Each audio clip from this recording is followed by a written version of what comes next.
They say a hospital room is the safest place on earth, a sanctuary of healing and care. But for Emily Carter, room 304 wasn't a sanctuary. It was a cage. Imagine being 7 months pregnant, strapped to a bed with complications, unable to move, and then the door opens. It's not a doctor. It's not your husband. It's the woman who wants your life, holding a thick leather belt with murder in her eyes. What happened in the next 10 minutes shocked the entire nation. But what happened after that? When Emily's estranged father, a man everyone thought was a nobody, stepped into the room. That is the part of the story that will make you believe in hard karma. You are not ready for what he did. The silence in room 304 of St. Jude's Medical Center was deafening, broken only by the rhythmic, mechanical whoosh beep of the fetal monitor. It was a lonely sound. Emily Carter lay still, her knuckles white as she gripped the rough hospital sheets. At 26, she was supposed to be glowing. She was supposed to be painting the nursery a soft sage green and folding tiny onesies. Instead, she was imprisoned in this sterile white box, diagnosed with severe preeclampsia. Her blood pressure was a ticking time bomb, and the doctors had been clear: absolute bed rest, or both she and the baby could die. She shifted her weight, wincing as a sharp pain radiated through her lower back. She looked at the digital clock on the wall. 1:45 p.m. Mark wasn't here. Again. He's just working late, Em, she whispered to herself, the words tasting like ash in her mouth. The merger is stressful. He's doing this for us. But deep down, Emily knew. The human heart is an intuitive organ. It detects rot long before the brain is willing to acknowledge the stench. Mark Carter, the charismatic CEO of Carter & Kumser Logistics, had changed. 6 months ago, he was the man who massaged her feet and read books to her belly. Now he was a ghost who smelled of expensive scotch and a perfume that wasn't hers, something floral, cloying, and aggressive. Emily reached for her phone on the bedside table. No messages, just a notification from Instagram. Mark Carter was tagged in a photo. Her thumb hovered over the screen. Her doctor, Dr. Henderson, had warned her about stress. "Don't look," a voice in her head pleaded. "Just go to sleep." She looked. It was a photo posted by a user named @JessicaVLife. The location was tagged, the Sapphire Lounge. It was posted 20 minutes ago. The picture was blurry, artistic, taken in low light. It showed 2 hands clasping a champagne flute. On the man's wrist was a distinctive watch, a vintage Patek Philippe. Emily stopped breathing. She had bought Mark that watch for their 3rd anniversary. She had engraved the back herself. "Time stands still with you." The caption read, "Celebrating big wins with the only man who can handle me." Power couple. Our future is bright. Tears, hot and stinging, pricked Emily's eyes. She wasn't just being paranoid. He wasn't at the office working on the merger. He was drinking champagne with Jessica Vance. Emily knew exactly who Jessica was. She was the new operations consultant Mark had hired 4 months ago. A woman with legs that went on for miles and a reputation for chewing up executives and spitting them out. Emily had met her once at the company Christmas party. Jessica had looked at Emily's baby bump, not with warmth, but with a sneer of disgust, as if pregnancy were a contagious disease of the weak. "Please, Mark," Emily whispered to the empty room, clutching her stomach. "Don't do this to us." Suddenly, the heavy oak door to her hospital room clicked. Emily wiped her eyes quickly, her heart leaping. "Mark!" I saw the... But when the door swung open, the air in the room didn't fill with the scent of Mark's cologne. It filled with that cloying, aggressive floral perfume. Standing in the doorway, illuminated by the harsh fluorescent hallway lights, was not her husband. It was Jessica Vance. She was wearing a trench coat, wet from the rain outside, and her blonde hair was plastered to her forehead. But it was her eyes that terrified Emily. They were wide, bloodshot, and swimming with a chaotic mix of vodka and pure, unadulterated rage. Well, Jessica slurred, stepping inside and letting the door click shut behind her. The lock engaged with a sound that felt like a gunshot. Look at the little incubator. Emily's instinct was to protect her stomach. She curled her knees up, pulling the thin blanket higher. Jessica, what are you doing here? Where is Mark? Jessica laughed. It was a jagged, ugly sound. She walked to the foot of the bed, her high heels clicking ominously on the linoleum floor. She looked at the fetal monitor, then at the IV drip, and finally at Emily's terrified face. Mark? Jessica mocked. Mark is downstairs parking the car, or maybe he's calling his lawyer. I don't really care right now. You need to leave, Emily said, her voice shaking but firm. She reached for the nurse call button attached to the rail of the bed. Jessica moved with the speed of a viper. She snatched Emily's wrist, her fingernails digging deep into the soft flesh. She ripped the call button remote out of the socket and threw it across the room. It clattered into the corner, useless. I'm not done talking, Jessica screamed, her veneer of corporate composure shattering completely. Do you know what you did, Emily? Do you know what you cost us? I don't know what you're talking about, Emily gasped, trying to wrench her hand free. Please, you're hurting me. My blood pressure. Screw your blood pressure. Jessica leaned in close, the smell of alcohol overwhelming. Mark was supposed to leave you 3 months ago. We had a plan. He divorces the boring, frumpy housewife. We merge our assets, and we take the company global. But no, you just had to get pregnant. You used this parasite inside you to trap him. That's not true, Emily sobbed. We wanted this baby. He doesn't want it, Jessica spat. He told me tonight. We were at the Sapphire, celebrating, and then he gets a call from the hospital saying you're critical. And he gets all guilty. He says he can't leave you while you're sick. He tried to break it off with me. Jessica's face twisted into a mask of hatred. He tried to dump me because of you. Emily realized with horror that Jessica wasn't just the other woman. She was unstable. She was drunk, heartbroken, and dangerous. Jessica, listen to me. Emily tried to keep her voice calm, remembering what the doctors said about stress triggering a seizure. We can talk about this. Just let me call a nurse. No! Jessica shrieked. She paced the small room like a caged animal. I'm not losing everything because you decided to play the victim card. You think you're so special because you're carrying his heir? You're nothing. You're a nobody from a trailer park who got lucky. Jessica stopped pacing. She looked down at herself.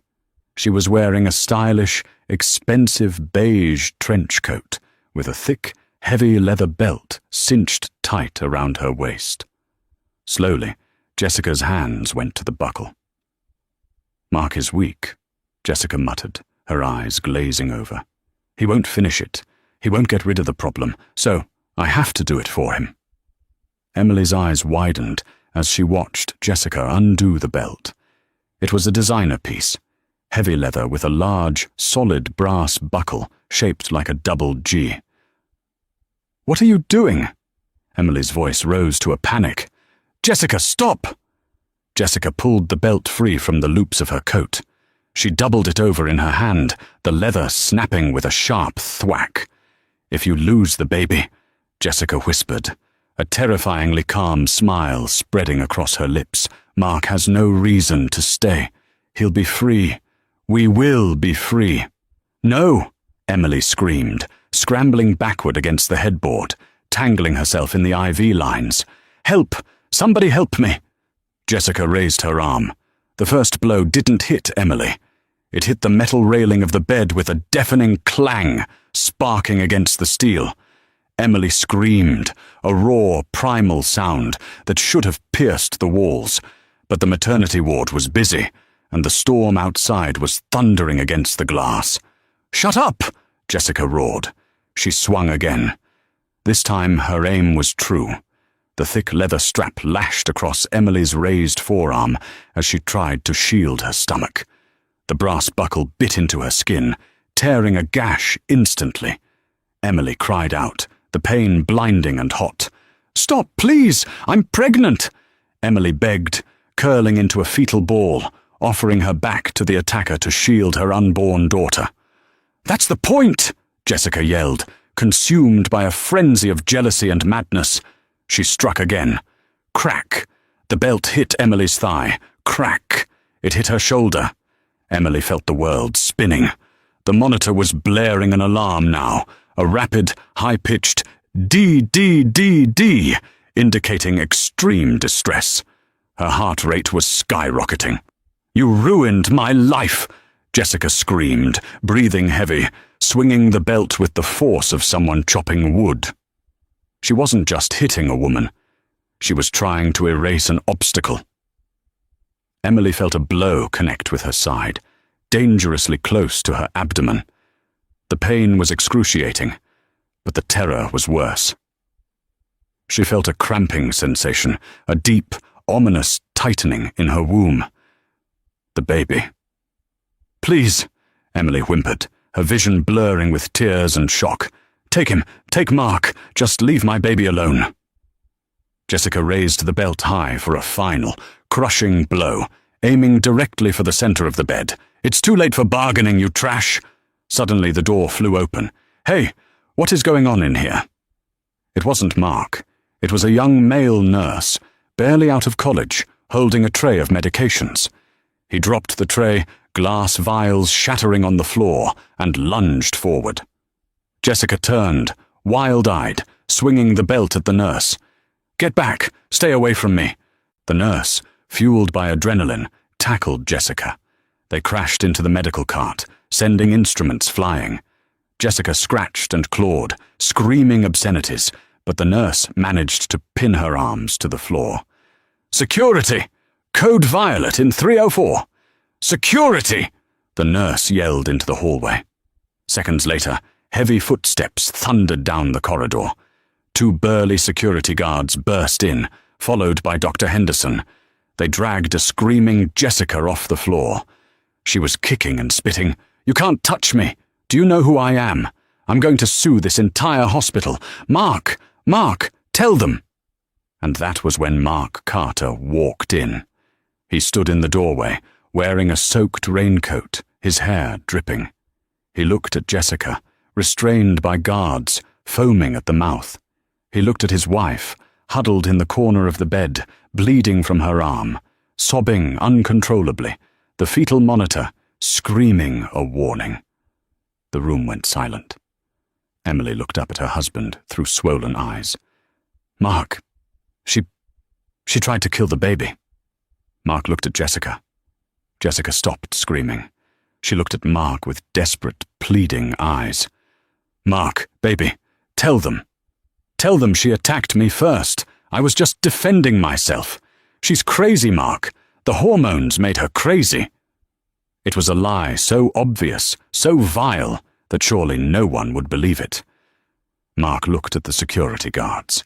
He straightened his tie, his face shifting into the cold, calculated mask of a businessman doing damage control. "Officer," Mark said, his voice smooth and calm, "please be gentle with Ms. Vance. She's been under a lot of stress." He turned to Emily. He didn't rush to her side. He didn't check her wounds. He looked at her with cold annoyance. "Emily," Mark said, sighing as if she had spilled wine on a carpet. "Why did you have to provoke her? You know she has a temper. Now look at this mess you've caused." Emily froze. The physical pain of the belt was nothing compared to the knife that had just been twisted in her heart. I provoked her?" Emily whispered. "We'll discuss this later," Mark said dismissively, turning to the doctor. "Dr. Henderson, I want this kept quiet. No police. I'll pay for a private room for Miss Vance to calm down. My wife is just hysterical. Let's not ruin anyone's reputation tonight." He was protecting his mistress after she had just beaten his pregnant wife with a belt. Emily felt something inside her snap. It wasn't a bone. It was the last thread of love she held for this man. As the doctors rushed to stabilize her and check the baby's heartbeat, Emily closed her eyes. A memory surfaced. A phone number she hadn't dialed in 5 years. Dad. Mark had forced her to cut ties with her father, Arthur Sterling. Mark had called him a low-life mechanic and a redneck embarrassment that didn't fit their new corporate image. Emily, young and in love, had foolishly obeyed. But Arthur Sterling wasn't just a mechanic. Mark didn't know the truth about who Arthur really was. He didn't know about the past life Arthur had left behind, or the favors he was owed. As the nurse injected a sedative into her IV, Emily made a silent vow. Mark thinks he's powerful. He thinks money can fix this. He has no idea what power really looks like. The next 3 hours were a blur of medical chaos and cold bureaucratic silence. Dr. Henderson had managed to stabilize Emily's blood pressure, but the baby was in distress. They were monitoring her for placental abruption. Every cramp felt like a death knell, but the silence from the hallway was worse than the medical noise. Mark hadn't come back in. Instead, a man in a sharp grey suit entered the room around 11:50 p.m. He introduced himself as Mr. Reynolds, the hospital's risk management attorney. "Mrs. Carter," Reynolds said, his voice lacking any genuine empathy. He placed a clipboard on her bedside table. "We understand there was an altercation, a misunderstanding between family members." "It wasn't a misunderstanding," Emily rasped, her throat dry. "She attacked me with a belt. My husband let her go." Reynolds sighed, clicking a gold pen. "Look, Emily. May I call you Emily? Police reports are messy. They drag on for months. They cause stress, which is the last thing your baby needs. Mark, Mr. Carter, has generously offered to not press charges against you for initiating the conflict." Emily stared at him, her mouth agape. "Against me? Witnesses say you were shouting. Miss Vance has a bruise on her wrist," Reynolds lied smoothly. "Whatever happens, it's he said, she said. But if you sign this non-disclosure agreement, Mark agrees to pay for the best neonatal care available. If you don't, well, litigation is expensive, and Mark has indicated that if you are deemed unstable, he will petition for full custody of the child once it's born." The threat hung in the air like poison gas. Sign the paper or lose your baby. Mark had thought of everything. He had money, connections, and the hospital administration in his pocket. He was erasing the assault as if it never happened. "Get out," Emily whispered. "I'll leave the papers here." "You have 1 hour," Reynolds said, checking his watch before walking out. Emily was alone. Her phone lay on the table. The screen cracked from when Jessica had thrown the remote, but it was still functional. Her hands shook violently as she picked it up. She scrolled past Mark's contact. She scrolled past her friends, who were all wives of Mark's employees and would never take her side. She found the name listed simply as Mechanic. She hadn't spoken to him in 5 years. The last time they spoke, Mark had screamed at him to get off their property, calling him a grease-stained loser who wasn't fit to be around a CEO's family. Emily, desperate to please her new husband, had stood by and said nothing. She had let her father walk away. She pressed call. It rang once, twice. "Hello?" The voice was gruff, deep, like gravel grinding together. "Dad!" Emily's voice broke. She started to sob, the dam finally breaking. "Daddy, please! I messed up! I messed up so bad!" There was a pause on the other end. A heavy silence. Then, the sound of a wrench clattering onto concrete. "Emmy?" His voice shifted instantly from gruff to alert. "Where are you? Why are you crying?" "I'm at St. Jude's. Room 304, she choked out. "Mark. And his mistress. She beat me, Dad. She hit me with a belt. And Mark, he's helping her hide it. They're going to take my baby." "Is the baby alive?" Arthur Sterling asked. His tone was terrifyingly calm. It wasn't the voice of a panicked grandfather. It was the voice of a soldier receiving a mission briefing. "Yes, but I'm scared. I'm trapped here." "Who is with you?" "Nobody. Just the lawyers." "Stay on the line, Emmy," Arthur said. In the background, Emily heard sounds she didn't recognize. The metallic slide of a heavy drawer opening. The sound of other voices. Deep, serious voices, murmuring in the background. "Dad Mark is powerful. He has security. He has the police in his pocket," Emily warned, fear gripping her. "Don't come here and get hurt. I just needed to hear your voice." "Mark Carter thinks he's powerful because he can sign a check," Arthur said, his voice dropping an octave, vibrating with a dark, suppressed energy. "He forgot to ask where the money comes from. He forgot to ask who built the roads his trucks drive on. Dad, I'm 40 minutes out. Don't sign anything. If anyone touches you, if anyone even looks at you wrong, you tell them Arthur Sterling is coming, and tell them to pray." The line went dead. 45 minutes later, the atmosphere in the hospital changed. It started with a low rumble. It wasn't thunder. It was the sound of engines. Dozens of them. Deep, throaty V-twin engines roaring in unison, vibrating the glass of the front lobby windows.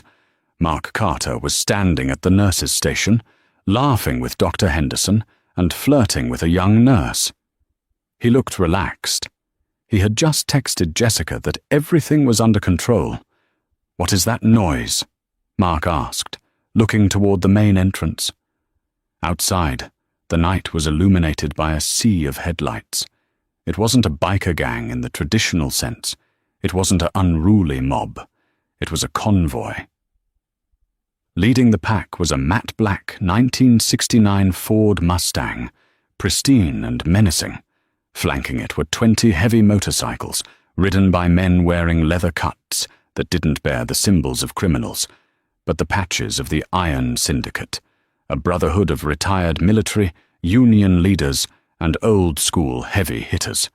Behind them were 2 black Cadillac Escalades with tinted windows. The convoy parked directly in the ambulance bay, blocking it completely. Security guards rushed out, waving their arms. "You can't park here! Move these bikes!" a guard yelled. The driver's door of the Mustang opened. Arthur Sterling stepped out. He was 55, but he looked like he was carved out of granite. He wore work boots, dark jeans, and a grey t-shirt that strained against biceps covered in faded tattoos. He didn't look like a mechanic. He looked like a warhammer in human form. He ignored the guard. He walked toward the automatic doors. Behind him, 30 men dismounted their bikes and exited the SUVs. They didn't yell. They didn't run. They walked in a V formation behind Arthur, a phalanx of silent, terrifying discipline.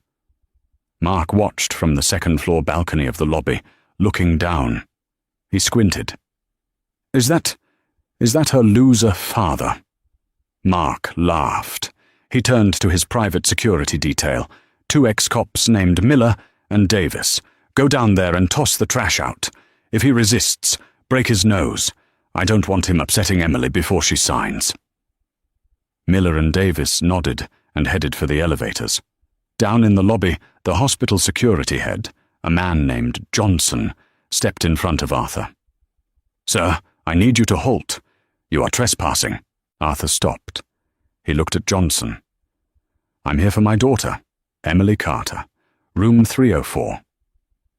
"I have strict orders from Mr. Carter that no visitors are allowed," Johnson said, putting a hand on his taser. Arthur didn't blink. He simply raised his hand, and the 30 men behind him stopped instantly. The silence was heavier than the noise had been.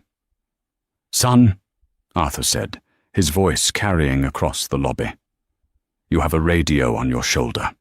Call the chairman of the board for this hospital. His name is Frantic right now, I assume. Tell him Arthur Sterling is in his lobby." "I don't know who you think you—" "Call him," Arthur said softly, "or I will dismantle this building, brick by brick, starting with you." Johnson hesitated. He saw the look in Arthur's eyes. It wasn't bluster. It was a promise. He keyed his radio. "Dispatch, get me Administrator Collins." Moments later, the elevators opened. Mark's hired goons, Miller and Davis, stepped out. They were big men, arrogant and used to bullying people. "All right, Grandpa," Miller sneered, cracking his knuckles. "Mr. Carter says it's time for you to leave. Go fix a carburetor." Miller reached out to shove Arthur. It happened so fast the security cameras barely caught it. Arthur caught Miller's wrist, twisted it with a sickening snap, and swept his leg. Miller hit the floor with a thud that shook the reception desk. Before Davis could react, 2 of the men from Arthur's entourage, men with scars and dead eyes, stepped forward and slammed Davis against the wall, lifting him 2 feet off the ground by his throat. The lobby gasped. Nurses froze. Arthur didn't even look down at the groaning man on the floor. He looked up at the balcony, locking eyes with Mark Carter. Mark's smug smile vanished. He felt a cold sweat break out on his neck. Arthur walked to the elevator. His men followed. The hospital security stepped aside, terrified. When the elevator doors opened on the 3rd floor, Mark was waiting, looking pale but trying to maintain his bravado. Dr. Henderson stood nervously beside him. "Arthur," Mark stammered, his voice cracking. "This is highly inappropriate. I'll call the police." Arthur walked right up to Mark. Arthur was 3 inches shorter than Mark, but he loomed over him like a skyscraper. "You like calling people, Mark?" Arthur asked quietly. "Good. Because in about 5 minutes, you're going to make a phone call that saves your life." Arthur pushed past him and opened the door to room 304. Emily looked up, terrified, clutching the NDA papers. When she saw her father, she burst into tears. "Daddy!" Arthur's face softened instantly. He rushed to the bed, taking her hand. He saw the bruises blooming on her arm. He saw the cut on her lip. He saw the fear in her eyes. He kissed her forehead gently. "I'm here, baby girl. I'm here." Then he stood up. He turned back to the door where Mark was hovering. The softness was gone. The monster was back. "Bring him in," Arthur commanded his men. "And bring the other one." The air in room 304 had changed. Moments ago, it was a sterile box of fear where a pregnant woman begged for her life. Now, it was a courtroom, a dungeon, and an execution chamber, all rolled into one. The silence that followed Arthur Sterling's command to bring him in was heavy, suffocating, and electric. Mark Carter was shoved into the room first. He stumbled, his expensive Italian loafers skidding on the hospital linoleum before catching his balance on the footboard of Emily's bed. He straightened his jacket immediately, a reflex of a man who believed appearance was armor. He looked around the room, his eyes darting from the burly men blocking the door to Emily's tear-streaked face, and finally, to Arthur. Mark's arrogance was bruised, but it wasn't broken. Not yet. He still believed in the hierarchy of the world he lived in. CEOs at the top, mechanics at the bottom. "Arthur," Mark said, his voice struggling for authority, but landing somewhere near desperation. "I don't know what kind of biker gang role play you're doing here, but this is kidnapping, unlawful imprisonment. I have the mayor on speed dial. Do you understand the consequences of touching a man in my position?" Arthur didn't answer immediately. He was inspecting the IV pole next to Emily, adjusting the drip rate with a surprisingly gentle touch. He looked at the bruising already forming on Emily's arm, purple and angry against her pale skin. He traced the line of the welt with his thumb, his jaw muscles bunching like steel cables. "The mayor," Arthur repeated softly, turning around. "Mayor Timothy Vance, Jessica's uncle?" Mark blinked. "Yes, exactly. So unless you want a SWAT team kicking down these doors—" "I had breakfast with Tim 2 weeks ago," Arthur interrupted, his voice calm, conversational. "He's worried about his re-election. He's especially worried about the rumor that his niece is sleeping with a married man and snorting cocaine in the VIP room of the Sapphire Lounge. I told him I'd handle it for him." Mark froze. You know the mayor?" "I fixed his first car in 1994, Arthur said, taking a slow step toward Mark. "And I fixed his first DUI in 2002. You see, Mark, you live in a world of transactions. You think power is money, but real power isn't money. Real power is favors. Real power is knowing where the bodies are buried, because you're the one who dug the holes." The door opened again. The sound of scuffling heels and high-pitched protests filled the room. 2 of Arthur's men, giants named Dutch and Repo, dragged Jessica Vance inside. She was a mess. Her trench coat was torn at the shoulder, her mascara running in black rivers down her cheeks. She wasn't the terrifying figure with the belt anymore. She was a frightened animal. When she saw Mark, her face lit up with a desperate, pathetic hope. "Mark!" she shrieked, trying to shake off the grip of the men holding her. Tell them who we are. These animals dragged me out of the hallway. They took my phone." Mark looked at her, and for the first time, Emily saw a flicker of revulsion in his eyes. Not because of what Jessica had done to her, but because Jessica looked weak. Mark Carter despised weakness. "Let her go," Mark said to Arthur, though his voice wavered. "This is between you and me." "Oh, it is," Arthur nodded. "But she's part of the assets, and we are currently in liquidation." Arthur reached into the back pocket of his jeans. He moved slowly, deliberately. Mark flinched, expecting a weapon. Instead, Arthur pulled out a folded sheaf of papers. He tossed them onto the little rolling table that hovered over Emily's legs. "Read it," Arthur commanded. Mark hesitated, then picked up the papers. His eyes scanned the first page, then the second. His hands began to shake. The color drained from his face so completely that he looked like a corpse standing upright. This isn't possible," Mark whispered. "What is it?" Jessica asked, her voice trembling. "Mark." "It's the loan documents," Mark choked out. "For the expansion, the $30 million from Centurion Holdings." "I know Centurion," Jessica snapped. "They're a private equity firm in Zurich. What about them?" "Look at the signature at the bottom of the guarantor page," Arthur said, leaning against the wall, crossing his thick arms. Mark looked. "AS Trust." He looked up at Arthur Sterling. "AS. You?" Mark gasped. "You're Centurion." "I'm the silent partner," Arthur said, his voice dropping to a gravelly rumble.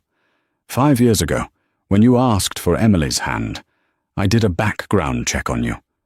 I saw a man who was ambitious, hungry, and morally flexible.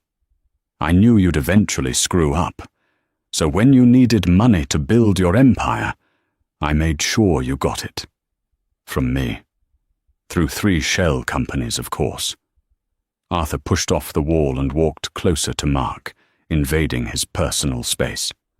Mark smelled the scent of old engine oil, stale tobacco, and pure, unadulterated danger coming off the older man. "I own your debt, Mark. I own your building. I own the trucks. and Clause 14B of our contract states that if the CEO engages in conduct detrimental to the moral standing of the company, the lender has the right to immediate repayment in full. Arthur checked his cheap plastic wristwatch.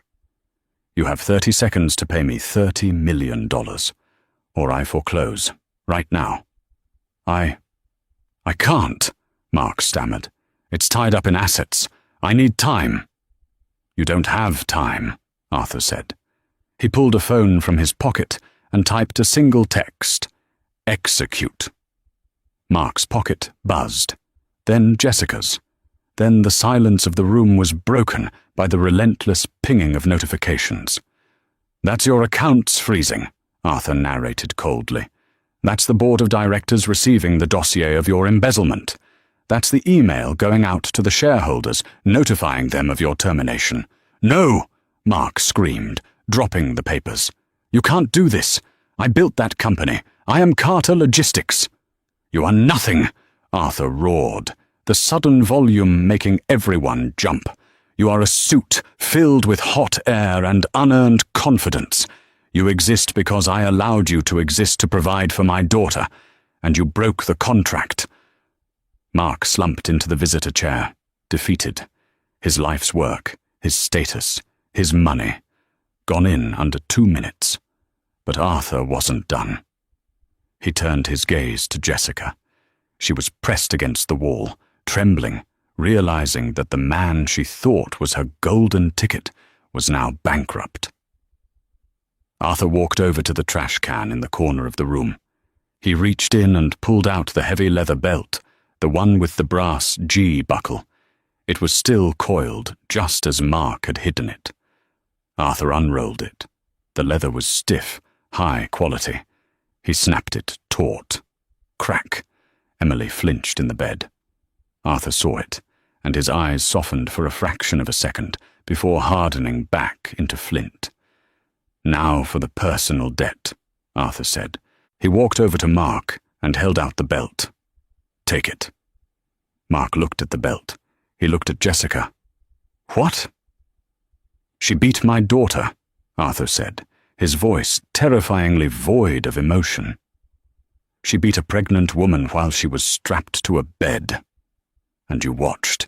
You stood there and let it happen because you thought it would solve your problem. Arthur leaned down, his face inches from Mark's. So now, we're going to see how strong your loyalty is. We're going to see if you're a lover or just a survivor. Arthur pulled a gun from his waistband, a heavy, matte black 1911. He didn't point it at Mark.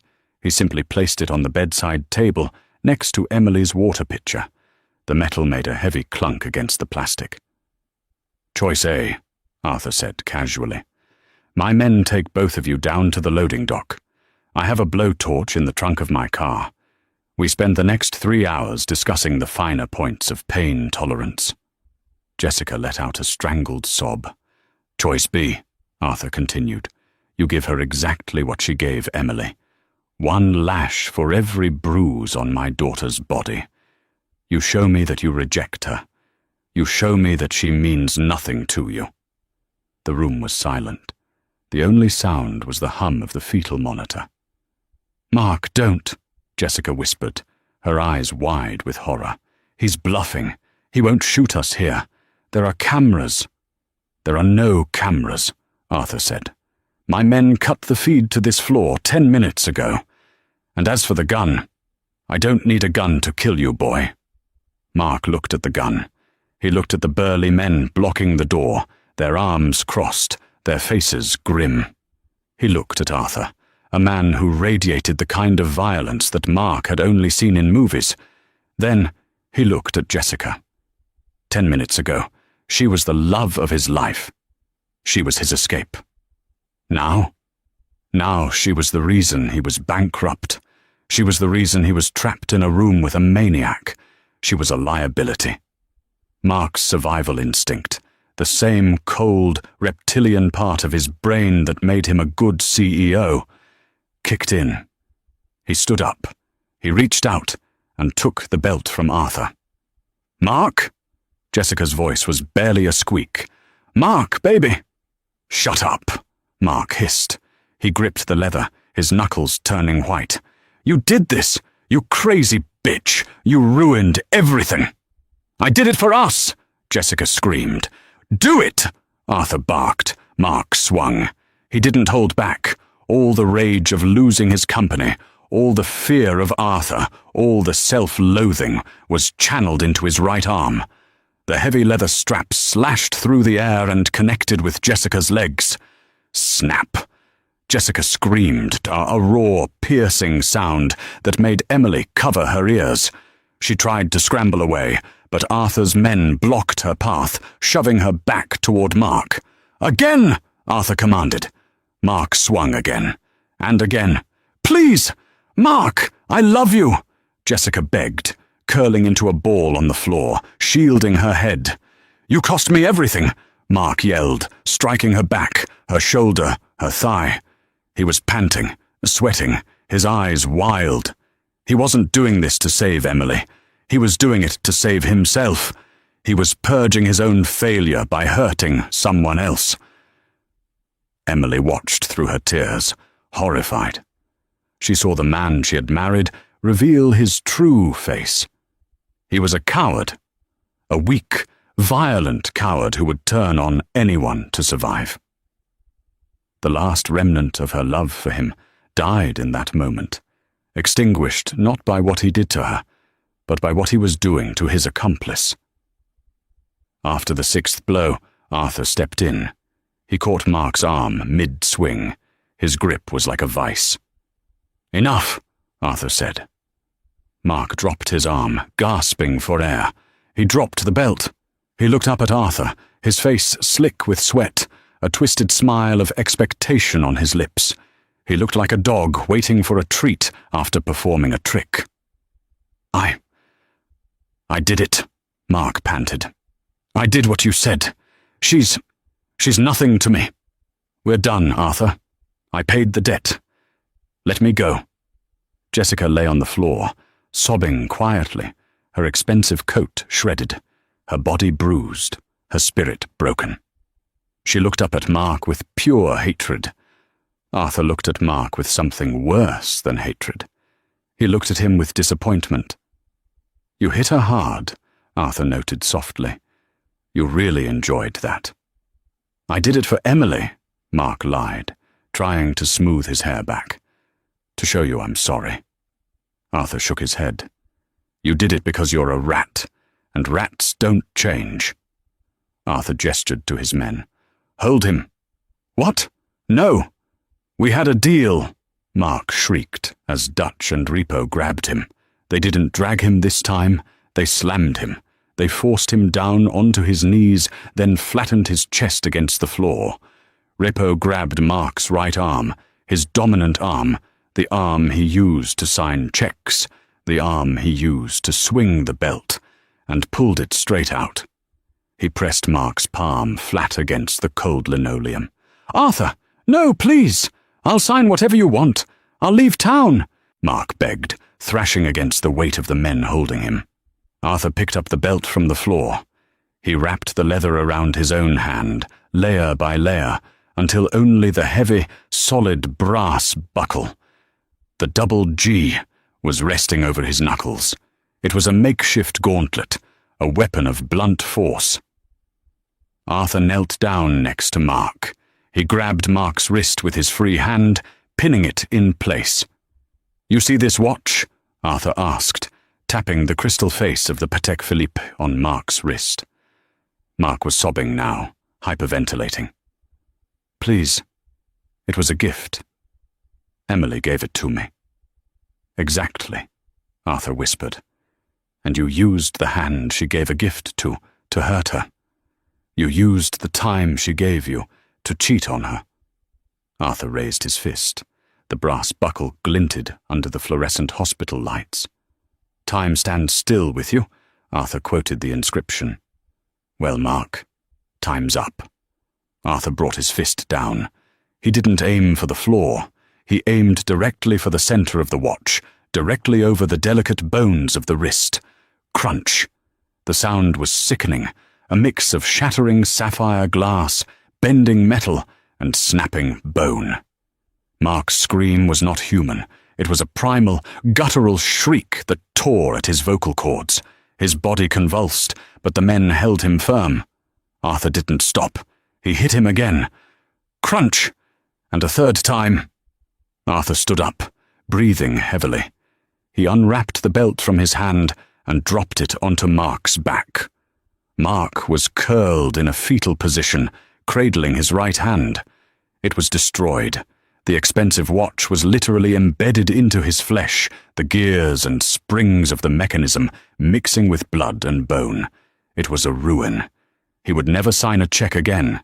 He would never hold a champagne flute again. Arthur turned to Jessica, who had stopped crying and was staring at Mark's mangled hand in stunned silence. "The police are in the elevator," Arthur said to her, his voice returning to that calm, grandfatherly tone. "My men called them 5 minutes ago. I suggest you tell them the truth. Because if you try to lie, well, you've seen how I handle liars." Arthur turned his back on them. He walked over to the bed where Emily was trembling. He sat on the edge of the mattress. The monster vanished, and the father returned. He took a wet cloth from the bedside table and gently wiped a tear from Emily's cheek. "It's over, Emmy," he whispered. "The trash is taken out." "Dad," she wept, burying her face in his chest. "I'm so sorry I left you." "You didn't leave," Arthur said, holding her tight as the sound of police sirens finally grew loud outside the window.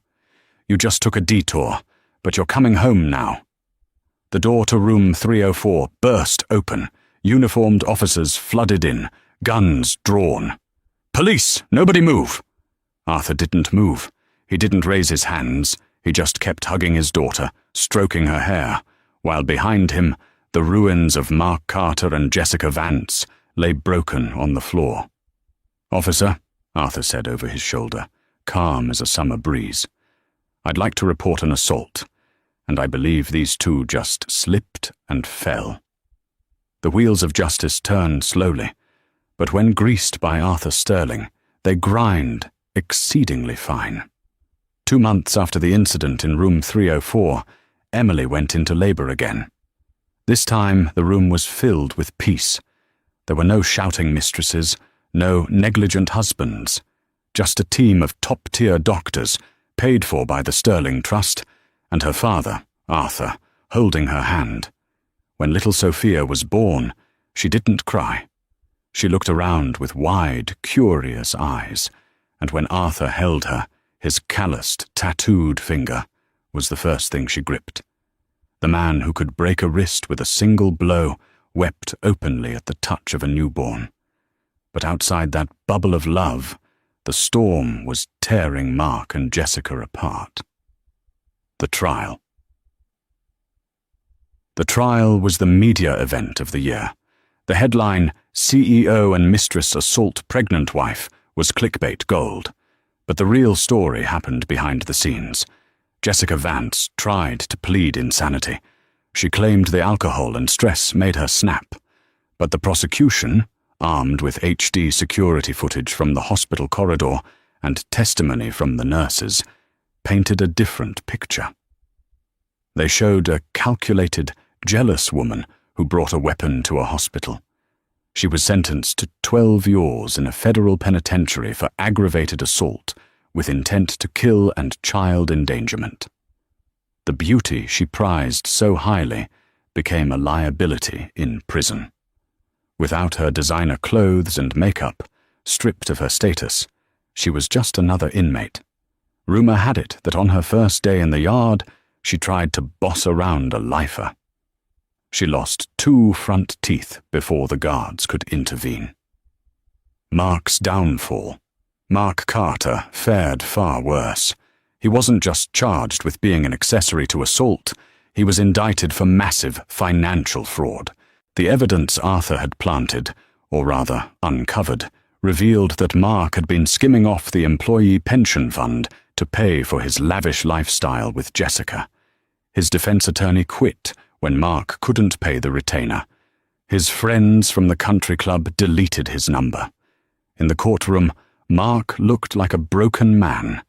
His right hand, the one Arthur had crushed, never healed properly. The doctors had managed to save it, but it was a gnarled, stiff claw fused at an awkward angle. He would never wear a Patek Philippe again. He couldn't even fasten a watch strap.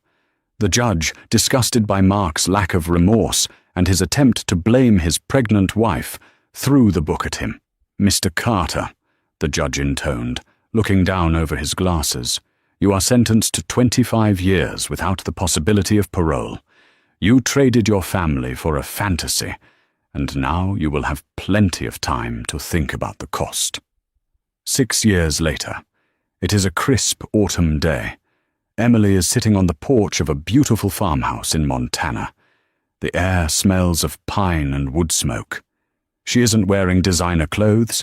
She's wearing jeans and a flannel shirt, looking healthier and happier than she ever did in the city. She owns a bakery now, Sophia's Sweets, and it's famous in 3 counties. She isn't rich in the way Mark wanted to be, but she is wealthy in peace.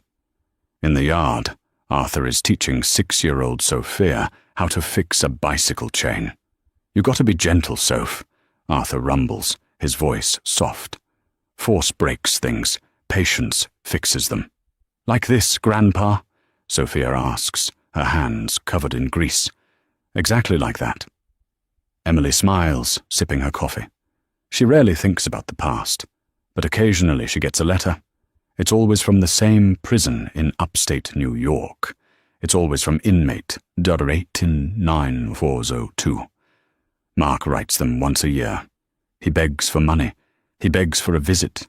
He begs to see a picture of the daughter he never met. Emily doesn't burn the letters. She doesn't read them either. She simply puts them in a box in the attic, unopened. They are ghosts, and ghosts don't get to haunt her anymore. In the prison cafeteria, Mark sits alone. He is gaunt, greying and terrified. He tries to eat his soup with his left hand, his crippled right hand hidden in his lap. A large inmate slams a tray down next to him. It's a new guy, fresh transfer. "You Mark Carter?" the inmate asks. Mark flinches. "Yes?" The inmate smiles. "I got a message for you, from the mechanics union. They said to tell you, warranty expired." Mark looks down at his soup, tears filling his eyes, knowing that even in here, Arthur's shadow is long. He realizes finally the truth he missed all those years ago. You can beat the market, you can beat the competition, but you can never, ever beat a father's love. And that, my friends, is why you never mistake silence for weakness. Mark Carter thought money made him untouchable. Jessica Vance thought arrogance made her invincible. But they both forgot that there are forces in this world, like a father's love, that operate by a different set of rules. What do you think? Did Arthur go too far with the hard karma? Or did Mark and Jessica get exactly what they deserved? I want to hear your verdict in the comments below. I read every single one. If this story kept you on the edge of your seat, please smash that like button. It really helps the channel grow. And if you haven't already, hit subscribe and ring that bell so you never miss a story. We have a new tale coming next week about a cheating husband who tries to fake his own death, only to realize his wife was the one planning the funeral all along. You don't want to miss it. Thanks for watching, and remember, karma doesn't have a deadline.